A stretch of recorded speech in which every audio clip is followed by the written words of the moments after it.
Okay mga kalodis, ni aday meron diri oh.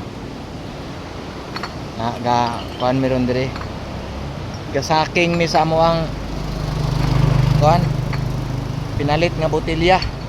Na meron daplin dagat oh. Nindot kay diri mga kalodis. Asa naman di against the light ah.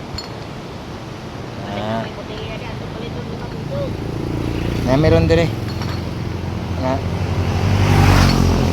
gasaking mi diri, gasaking mi sa amo ang kuan. Sa amo ang napalit nga botelya among gi kuan kay bangkag kayo kog dili na mo ano.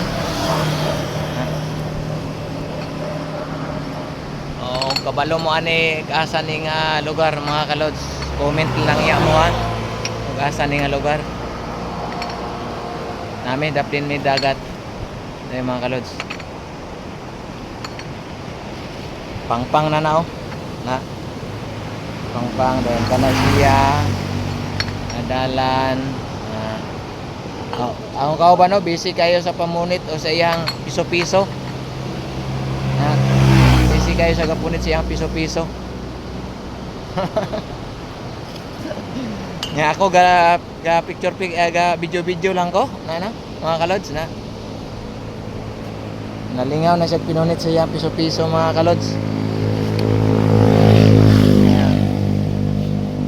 niyapon mi TV magpasalida mi karon mga kalods oh.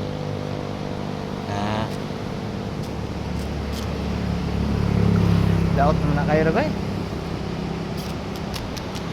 Among TV ron oh. Muna mga kalods na meron din. Nagpa-relax po mi sa pindagat.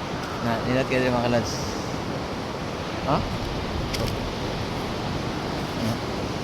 Lalo mo.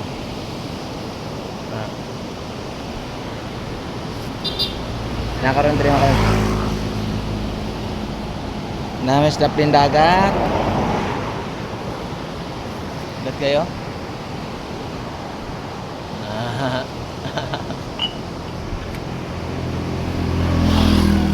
Moron din mga kalodis. Akong kauban. Nabisi ko taon sa siyang pamunit anang tagpiso niya. Kugihan ra kayo ba? Kugihan na kayo. Muna rin diri. Muna mo ang napalit pa ron no? Gamay pa ko kayo mga kalods. Pero at least nga nagumi napalit. Comment lang yan mo po na og ako ni ma-upload og asa ning dapita. Okay, thank you for watching mga kalods. Bye bye. God bless all.